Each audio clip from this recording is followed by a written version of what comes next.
good? Yo, of course you know that I gotta look. It's a beautiful day. Listen, so I legit was at the gas station, and as I got out, I was a little stuck after my weekend bake. I'm about to go give me a protein shake, and I'm sitting there, and this homeless guy came up to me, amazing energy. So he's a beautiful, righteous soul, right? So as I approached him, a father figure came in and he started walking past me, but I had to catch him. I said, you have a father coming in for you. He's protecting you with wings. And he just said that because he asked me for money first, but I was like, I don't have any cash. And then his father came in and he was like, basically, can I please find what you can get in your car and give it to him. So I got all the change in my cars to give it to him because, of course, spirit come in, look, listen, God will provide it. So I was like, let me see what I can find. Oh, excuse me. So father came in and father told me I needed to pray with him. So I grabbed his hands and I prayed with him. And as I hugged him, the fact that he received spirit so beautifully, and there's people out here with a bag that don't forget to pray, and this man that has nothing was willing to pray to God. A lot of the righteous ones and the ones with the most beautiful heart and spirits are out here on the streets because someone broke their heart. They was too nice to someone. They was too nice. Someone took advantage of their kindness and broke their hearts. Or they're grieving completely the wrong way, and when the person that loved them the most passed away, nobody else was able to love them the way that loved one had loved them, so they are like lost. Because that love is, they're grieving that love.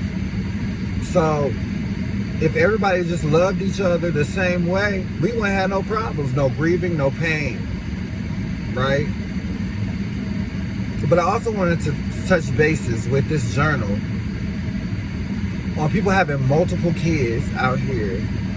If you nurture your DNA and your bloodline before they get here and you plan your pregnancies instead of having pregnancies out the blue, you're nurturing bloodlines so that they're taken care of and nurtured for the souls that are being put into the body. So the soul and the spirit is able to handle this flesh. But with these fleshly bodies being dysfunctional, drugs and all types of stuff like that, these spirits are being put in these bodies, and then you have this pandemic and this epidemic of narcissism and hatred and jealousy and hearts being broken. When if you were to condition this flesh before God was to have put the spirit in this flesh, it'll be a better world. But God is putting these spirits, these pure spirits, into this tainted flesh that people are having because, A, women are raped and molested and pregnant and having these kids that don't have a mother and father figure.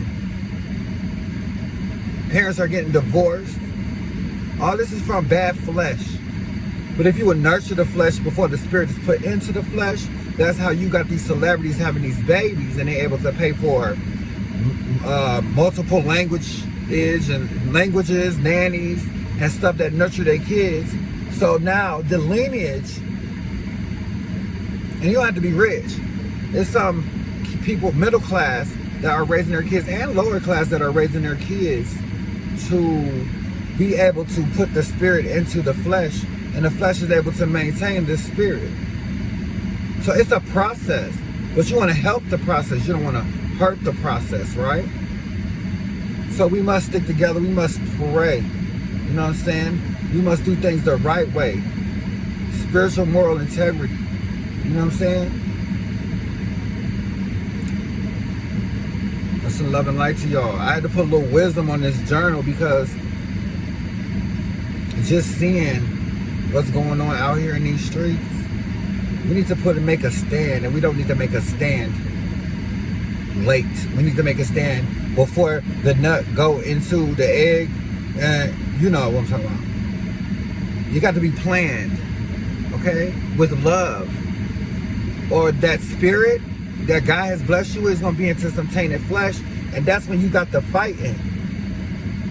That's when you got the mind not being able to click. You got homelessness and mental illness and things of that nature. And you have a whole world. It's a big mental asylum.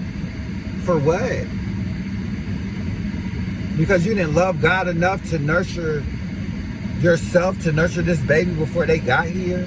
And so now it's a whole generation of dysfunction when you could have nipped it at the butt here.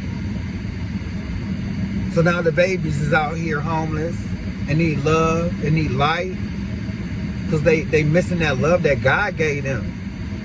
Now they out here in this fleshy world and they don't know what to do because the one person that loved in the right way is not here no more.